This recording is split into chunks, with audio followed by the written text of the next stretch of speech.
behalf of the University of California, Irvine, I just want to welcome you tonight to our program, Toward a Sustainable 21st Century, an evening on the Southern California coast. My name is Greg Washington. I am the Dean of the Henry Samueli School of Engineering. And for those of you who don't know, we have a fabulous program here in water and in sustainability in general, but specifically in water. It spans at least 4 different schools here at the university. You're going to hear both today and tomorrow from a number of researchers in this space. We will begin tonight's festivities with a discussion from Professor Brett Sanders, who is the chair of our Civil and Environmental Engineering program. Brett's work is in the area of environmental hydrodynamics, and his specialty is numerical modeling of free surface flow and transport in rivers and coastal zones. Models of these systems are important for many reasons, such as resolving mechanistic issues, helping to interpret field observations, and making predictions about how the system will respond to changes in either the external forcing or system configuration. Without any further ado, I bring you Professor Brett Sanders.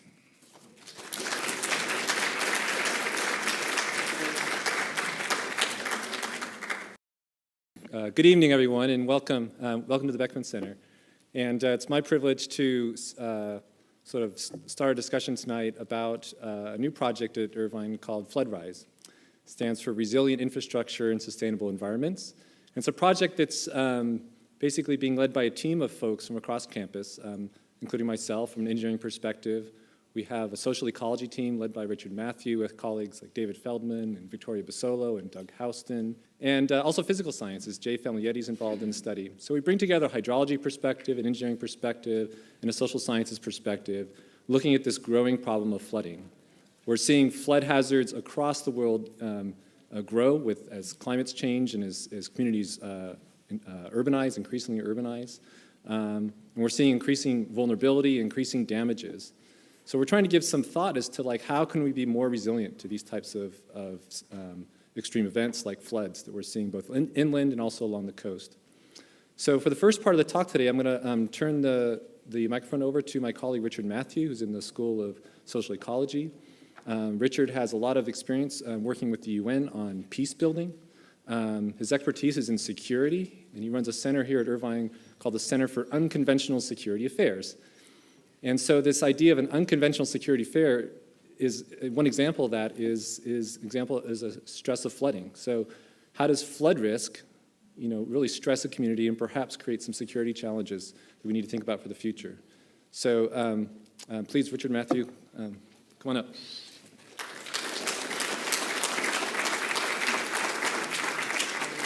It's a pleasure to be here. This is a great project, and what I want to do is I'll tell you a little bit about myself and about the problem to create some sort of context for what we're trying to do. We are in what many people are calling the Anthropocene, and the Anthropocene is an era in which the human impact on the world around us, on the natural world, is so great that we are changing the course of evolution. We're changing the character of biodiversity. We're affecting in a major way climate patterns and so on. So people have begun to label this a distinctive era in the history of the planet, an era in which we are driving changes, largely without a great understanding of where we're driving them. But we're driving these changes. Much of the focus has been on the environment, but environmental change is taking place at a time when there's a whole lot of other forms of stress in our world. A lot of the infrastructure that we built over the past 200-300 years is getting old and is likely not to be able to withstand some of the impacts it's going to be experiencing in the decades ahead.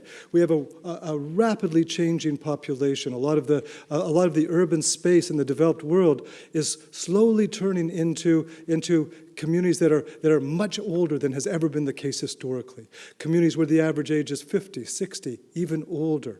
And this is important when we talk about heat waves and flooding and in many of these incidents, the people who suffer the most are the elderly populations here and around the world.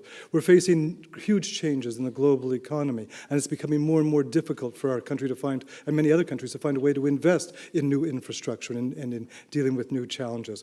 We have all sorts of game-changing technologies like the internet. Mobility and computing technologies have changed the world in many ways for the better. We have a very, very complicated world. It's huge, it's complicated, it's moving very, very quickly, and we're introducing something, and we're using these technologies in this project in, I think, a very creative way. But when you throw in other things, rising cost of public health, the turbulence in government, enormous and unprecedented stresses into it. So my work has been around one central question. What is their net impact on the most vulnerable populations of the planet? And most of my work has focused on people coming out of war. So I started off with that group of people as the people who are particularly vulnerable to anything that happens to them. And I began working in northern Pakistan, and looking at the infrastructure. This is the infrastructure of northern Pakistan. These are the settlements that people have lived in for literally millennia. These carefully terraced gardens, which are in many ways tremendously resilient, except when we do things like remove forest cover. And here you see that approximately, in this part of the Himalayas, the Hindu Kush part of the Himalayas, about 95% of the forest cover has disappeared. And this means that these old communities are extremely vulnerable in new ways to things like flooding and earthquakes and mudslides. When people are pushed off the land that they've maybe cultivated for generations and generations, their options are not great. They end up in situations like this. We see this, and these images give us a sense, of what it means when we see something like the flood that took place just 4 years ago, that affected over 20 million people, that destroyed 1 million homes in the space of a couple of weeks, that put about 5 million people out of work. And what many people think of was permanently out of work. Very difficult. Thousands of miles of road and railroad and so on damaged in this one flood event. Great Lakes region of Africa. I worked on UN peacebuilding in Rwanda. Here again, you have this mountainous area. After the genocide, people were settled anywhere where there was land. And over the years, that meant, with people farming on very steep hillsides, more and more soil erosion and more sensitivity to flood pressure and these sorts of things, just at a time when those pressures were increasing. So you had an increasingly vulnerable population, in many ways unprecedented weather patterns. And this is a country which has in many ways been tremendously successful, but all over it are flood camps where people have been pushed off their farmland, and this flood camp set up to accommodate people for 2 or 3 weeks. And what do they do there? Well, by 2 years after it was stopped working, people are still there. The latrines have been moved as far away as they can possibly be moved. People continue to come in there, they rely on food, and they resort to casual labor and this sort of thing.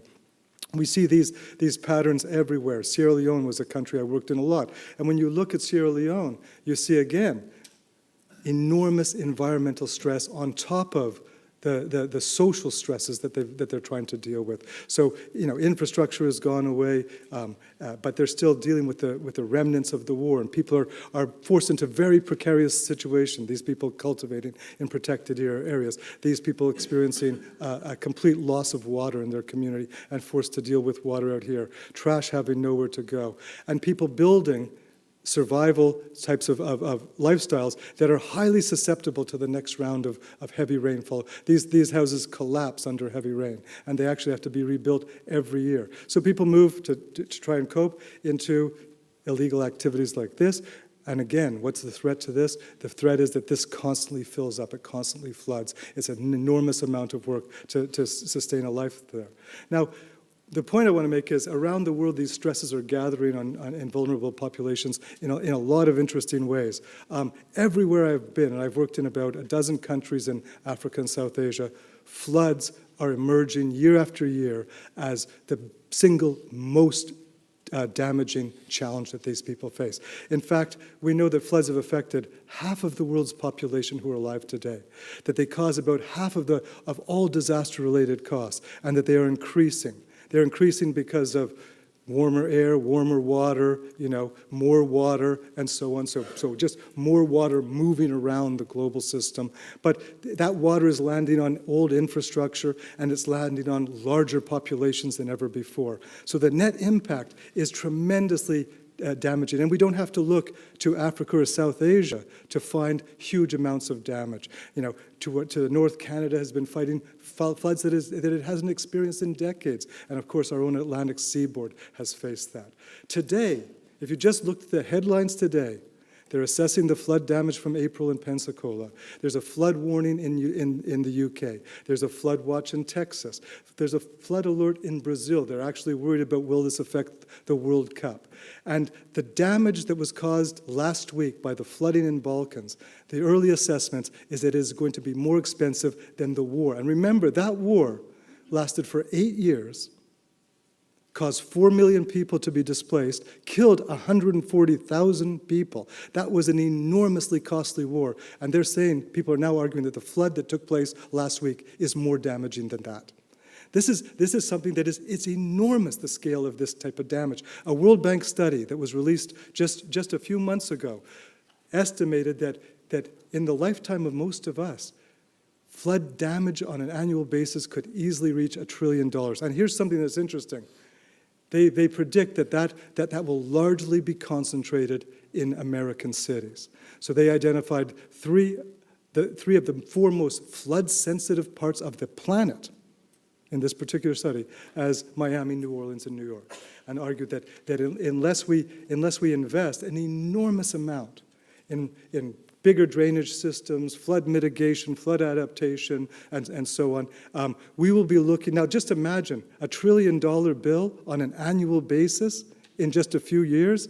This is an enormous amount of damage, but we're already seeing numbers like that around the world, in Pakistan, in India, right now in Serbia and in Bosnia-Herzegovina, and in Canada and the US. And as a result of that, look at what's happening to flood insurance premiums. Look at this latest map of what's happening. Those parts of the country, of our country, that people believe are sensitive to floods, are seeing an enormous escalation in the cost of insurance. Looking at a 25% annual increase in order to be able to purchase flood insurance. And that is with government limits on how much the increase can be on a yearly basis. Where does the university come in? Well, our role as a university is to educate people. It's to carry out, this is an R1 university, so we're doing research on problems that require a solution, big, important problems, and we want to engage the community. The FloodRISE project that Brett mentioned accomplishes all of 3 of these objectives, and I think it's a really exciting project, a project that has the potential to change some of those trajectories that we see there in terms of the cost of the damage that flood will inflict in the years ahead. Now, as Brett said, this is a partnership between the sciences and the social sciences. And what our position has been that we do wonderful things in the science community at UCI and elsewhere, but unless it's adopted by people, then it's not likely to have the impact that it could have. So a key part of this project is how do you take an interesting idea that has the possibility, that potential, to reduce the damage caused by flooding? How do you take that technology and make it exciting and make it something that people really want to adopt and use? What do you have to do? And so we've chosen 2 sites in California. They're both very sensitive to flooding, up right here in Orange County and down south in San Diego, Tijuana area. We have 22 students working on this project, collecting data in the Newport Beach site, and we have another team about to collect data in the San Diego Tijuana site to give us a sense of how do people understand flooding? What is their experience?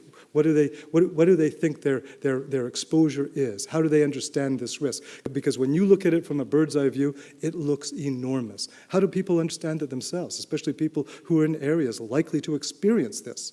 And in the worst case scenarios, what could happen is sort of shocking. It would be worse than an earthquake potentially here, a really serious flood.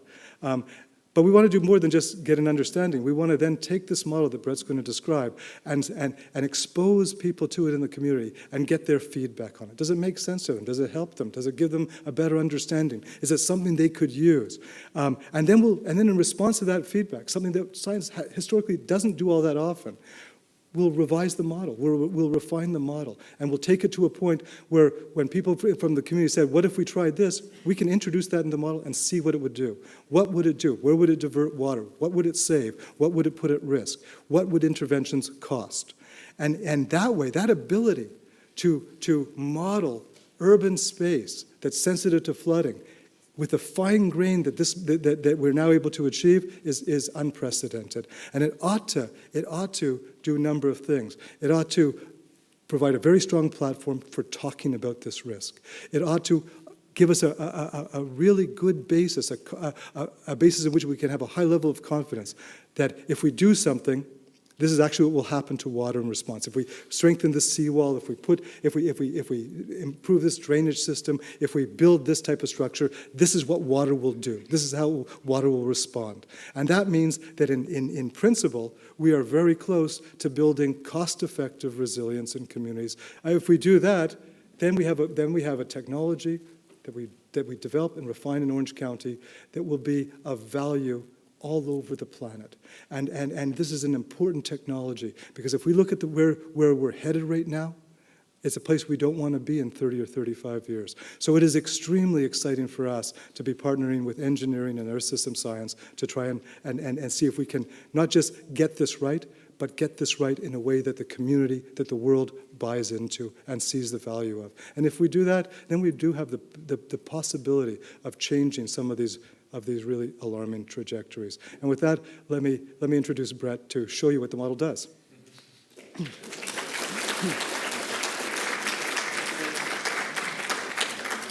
I thought I'd talk a little bit more about the flood model development without getting too technical. So I'm going to talk a little bit about historical flooding, kind of how we see the Newport flood risk today, something about the UCI flooding model, and then how that's sort of fitting into the FloodRISE project. So historical flooding, if you've lived in Southern California for a long time, you know that we've had experienced many floods over the years. This is Laguna Beach in 1926. These are the cottages at Crystal Cove in 1937. Flood coming off the hillsides and washing out the bridge.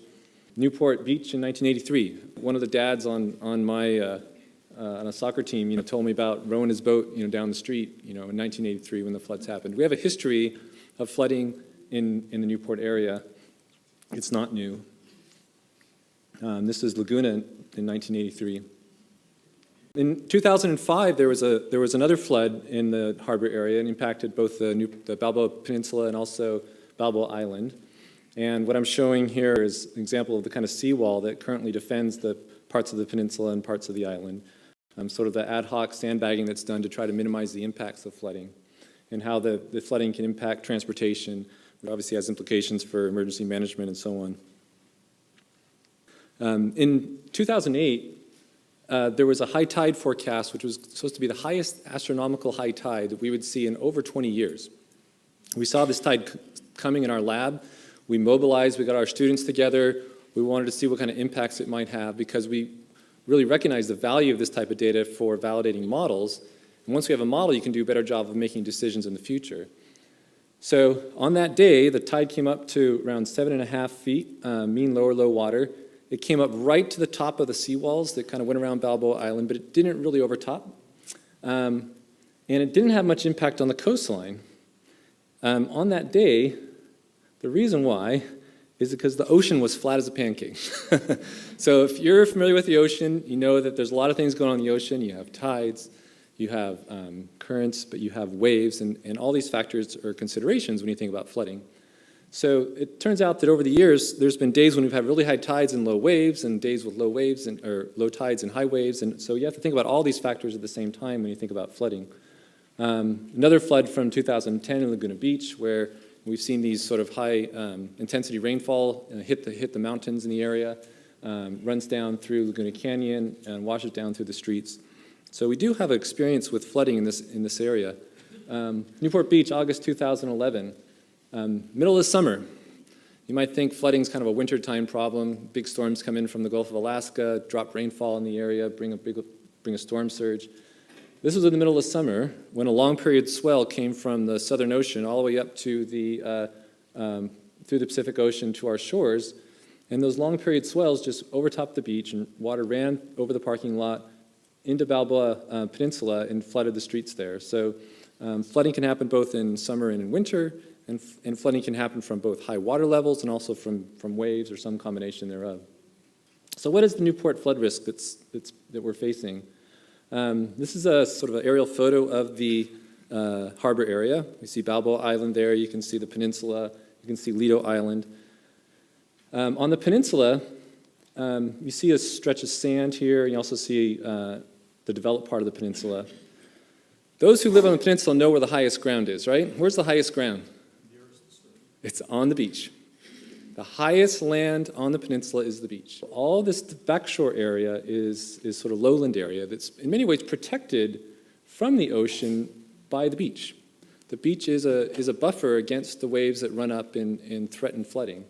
You think about Mississippi River and you think, well, that's where the real flood problems are in this country. We've got people living below levees. Well, we have something kind of like a levee along the ocean here with and that guards this area to some extent from overtopping and flooding from waves. It can come up to 7.5 feet or so. So there's a lot of land on Balboa Island that's already below the current high tides.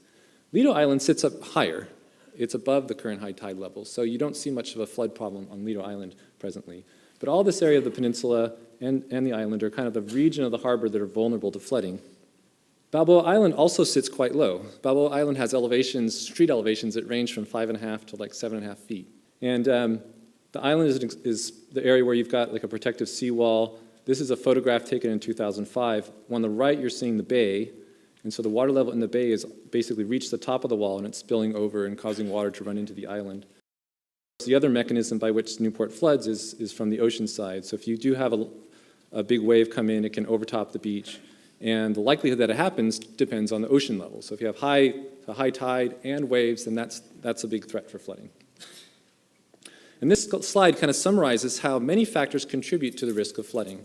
So we can think about the tide being one factor. The tides are going up every day by, down to like 0 up to like 7 feet, something like that. That's a typical range. Other factors that we think about are sea level changing. So over time, we expect to see sea levels gradually rise as the climate warms and as water melts from the continents and from the poles and adds to the volume of water in the ocean. Another factor that contributes to the ocean level is something we call the non-tide anomaly. When there's a strong El Nino, and you can see the ocean levels rise up by a foot or so. And when there's a La Nina, you can see the ocean levels drop. So just El Nino type condition can change the water level in the ocean. A storm coming in can bring a surge that can change the ocean level as well.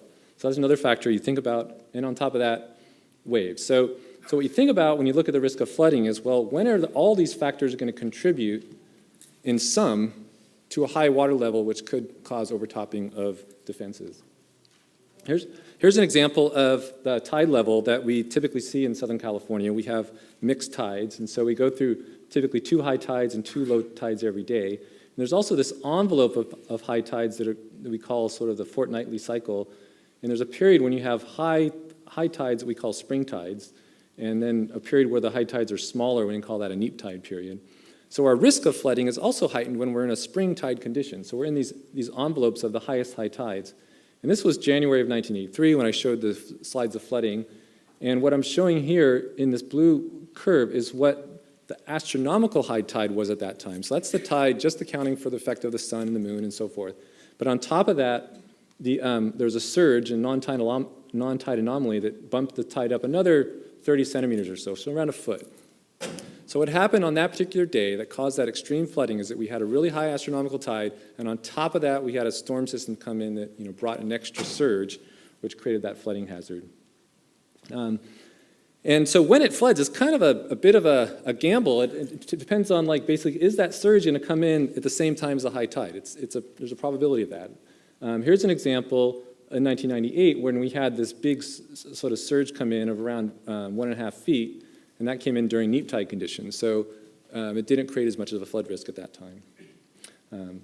Something else I'll point out here is that you can go on for weeks at a time with what do you call a non-tide anomaly that's positive and might be, say, half foot or so. So when you see a strong El Nino condition, the ocean can just sit up higher than it historically does and increase your risk of flooding. And likewise, over here, towards the end of the year, we shifted into a La Nina condition. The ocean cooled, and we tended to have lower mean sea levels during that time. Okay, I did talk a little bit about the envelope of high tides. This is a 20-year prospectus of how the high tides change over time. And you can see that from year to year, the highest high tides change. So back in 2000, we went through a period with some high tides. Right in here, around 2008, we went through a period of high tides. And that's when my team went out. We were ready to take measurements, and the ocean was flat as a pancake, and so there wasn't any flooding.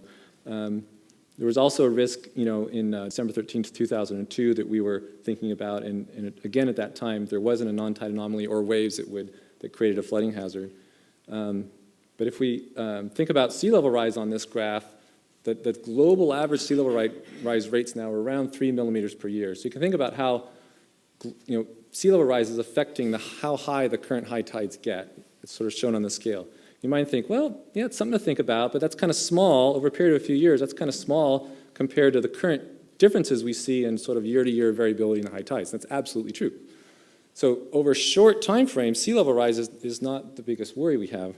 The bigger concern we have over short periods of time is this non-tide anomaly. So we can, in any given year, a strong El Nino can bring a foot or so difference in high tides, and that can really increase our risk of flooding. And on top of that, we can think about waves. Okay, so basically the way that we think about the Newport flood risk is that you've got areas like Balboa Peninsula and Balboa Islands that are below current high tide levels and guarded by small flood walls that generally overtop around 7.5 feet. And flooding can be caused by high ocean levels, it can be caused by waves, it can be caused by significant precipitation and runoff, and significant flooding could happen any year. It all depends on the combination of these factors and whether they're going to basically happen in that particular year. And we don't know when that's going to happen. So we built this model, though, to try to basically simulate the flooding that will happen with various combinations of tides and waves and rainfall. So we developed this modeling tool that allows us to say, well, if we have a certain wave condition, a certain tide condition, we can visualize what might happen and then think about what kind of interventions we can implement to manage that. So it's a hydraulic flood model that accounts for things like tides and waves and runoff. We can simulate historical events or future scenarios. And what Richard alluded to earlier is that we're working to bring the resolution of the prediction down to basically the household level, which we call the parcel resolution. And we're hoping that this enable us to do a better job of communicating risk and engaging people in the discussion about how to intervene, and even creates an opportunity for good ideas to come forward. So a little bit about the model setup. What we typically do is we take a site like this is Balboa Island that we've digitized. Basically what we're seeing here is a sort of computer model representation of the island. This little lip around the outside of the island is the seawall. You can see the depression of the road network in the model. The ground height data we get is from an aerial LiDAR survey, so we fly airplanes that was flown over the city collecting ground height data. We go out with our students and we take measurements of how high these walls are, and we put that into the model. And we try to line edges of the mesh with the model so that when the model will simulate water flowing through the channel areas out here, as the water rises, it will spill over the side of the wall or run down the streets, and we can simulate as a tide comes in and falls, how water is going to spill over, go into drains, move around. We can see which houses are impacted by a particular flood event. So we've published a couple of papers now on whether this model actually works. And it's something that engineers and scientists care a lot about. We want to make sure our models do a reasonable job of characterizing the reality that it's trying to depict. And in this case, there were two flood events where we were successful creating a validation data set to run the model. One was a January 10th, 2005 event where the flooding was from a high embayment level, and one was from this 2011 event where the flooding came from waves. And so this drawing over here in pink shows all the areas that were underwater during the 2010 event, and this map over here shows all the areas that were underwater at some depth from the 2011 event. And one of the things we did in this study was not just look at how well our model performed, but we wanted to look against what the more popular modeling approach how that would perform, because there's another model known as a bathtub model, which is used extensively for sort of rough policy type oriented studies, where people will say, well, we need a rough cut of how what the risk might look like. And so you tend to use simplistic models. And one of the things we're learning is that these simplistic bathtub models predict way more flooding in these sites than you would get from a hydraulic model. So what I'm showing in the upper left-hand corner here is what a simplistic bathtub model will do. All the blue areas are areas that the model predicts flooding. All the green areas are areas where flooding actually happened. So in this case, you take that model, you say any land that's below the ocean height is going to be underwater. And that just doesn't happen. It turns out it takes time for water to go over a flood wall, to accumulate in low areas, to build up. And so these simplistic models tend to overpredict.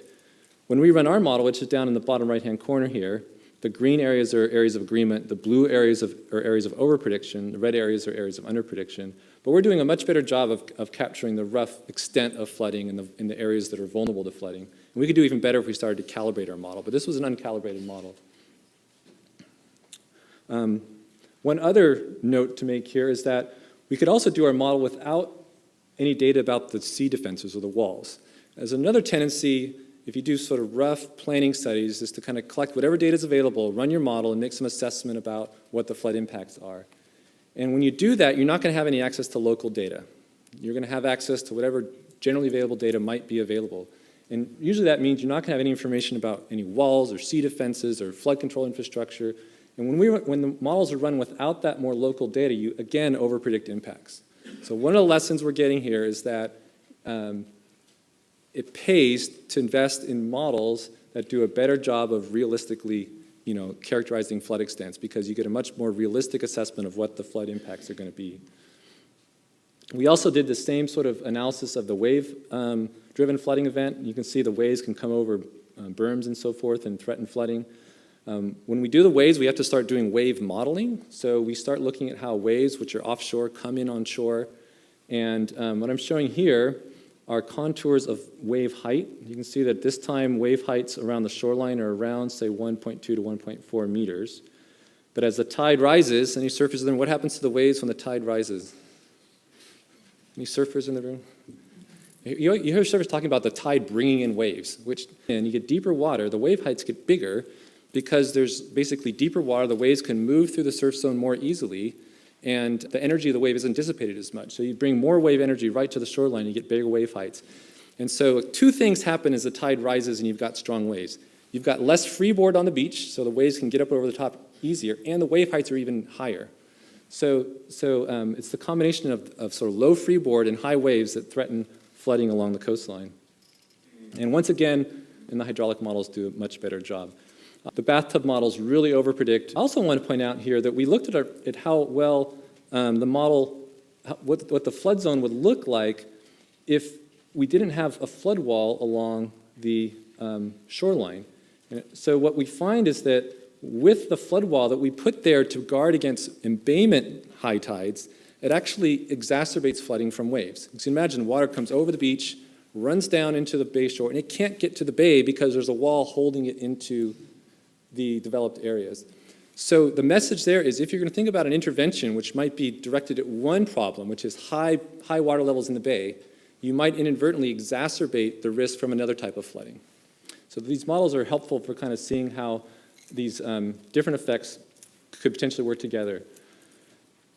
So just a little bit about FloodRISE. We're taking this model now and we're working to try to communicate flood risk at a local level, bring information down to the household level so people can get a better idea of what the risk looks like wherever they're located. And you can see it's a communication challenge. We have information plots like these, which going to the public, trying to explain what's going on here, it takes some time. And Richard's team is going out in the field, doing a baseline survey, trying to figure out how do we communicate this type of information? Is this more valuable or helpful for trying to help a community become prepared and more resilient than some of the, say, FEMA flood maps that are used? Another part of the project is we have another site in Mexico, and this is Tijuana area. And so we've got an area that speaks Spanish, that's a different culture. We have to think about different strategies for different types of people. And I'd like to invite Richard maybe to come up for a second, and we can both field a couple of questions about our study. It's a little bit difficult, on the other hand, to feel sorry for the millionaires in Newport Beach and Laguna and Malibu who are affected by floods. So, one has to wonder who funds all this and what's the purpose? I mean, if it floods, then my little place in Irvine is that much closer to being waterfront.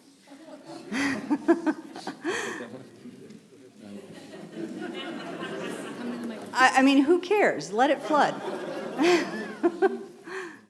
If we do want to help those areas of our country and the rest of the world where the damage is great and the vulnerability is high, it is largely linked to things like poverty. That makes you more vulnerable. We have to have a model that we know works. So part of the goal here is to validate this model, to figure it out, and it's much easier to do it in a place where we're located, which also happens to be a place that's sensitive to flooding. So there's a certain, UCI is here. There's a certain sense in which this is a good place to work out the kinks of the model and to get it right. Because once we get it right, then in principle we can start putting in data from anywhere and figuring out, what sort of strategies might be more effective and so on. Now, part of getting it right, of course. Part of getting science right is to see how different people respond to it. And that's why we've selected a community here of people who have a great capacity and another community which is very, very different.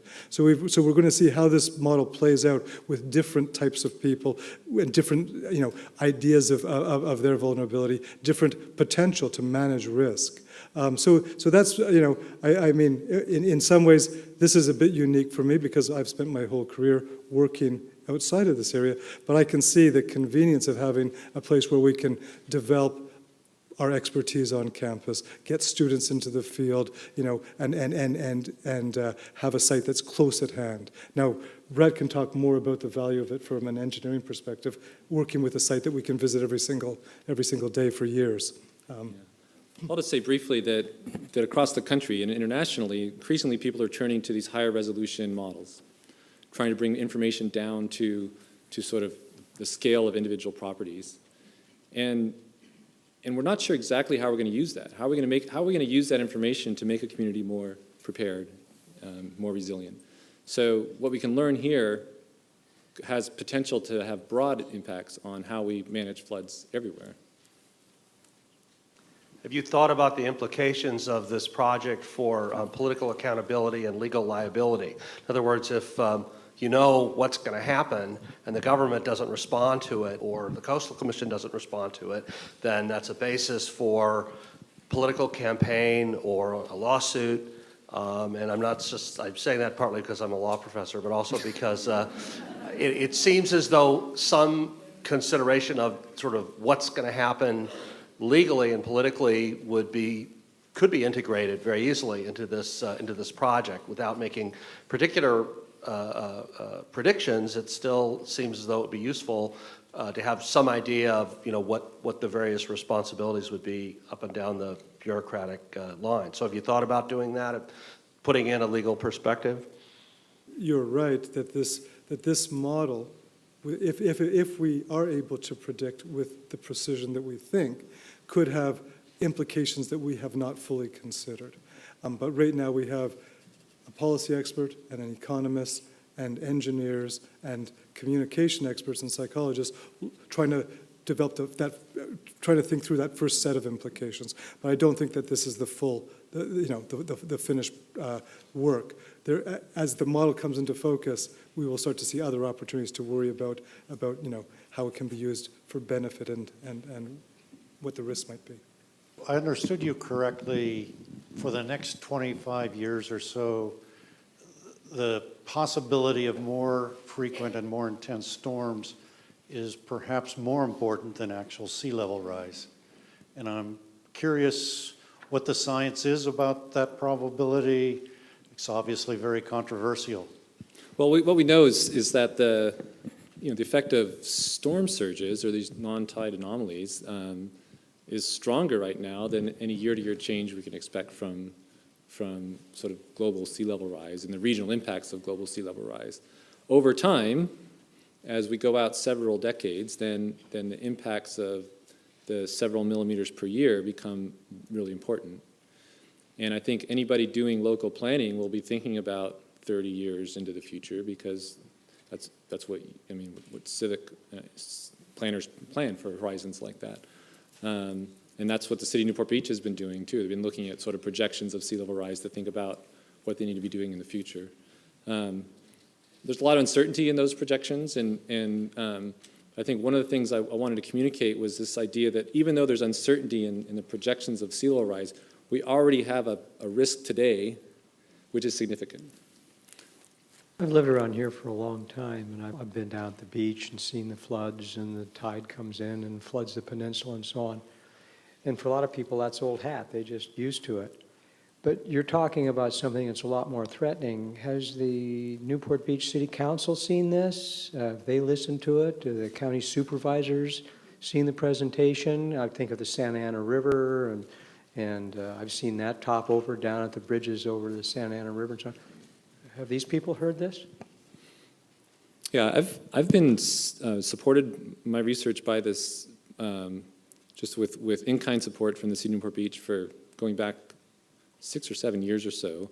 They've actually been pretty progressive, thinking about what their vulnerabilities are as awareness of sort of climate change, possible climate change and sea level changes grew. You know, they reached out to the university and started asking questions about potential vulnerabilities. So as part of their harbor area management plan, they looked at sort of vulnerabilities at least five or 6 years ago. As a follow-up to that, they've looked very carefully at Balboa Island. Some of you are probably aware that Balboa Island is been identified as having a seawall which is presently too low and there's a flood risk there.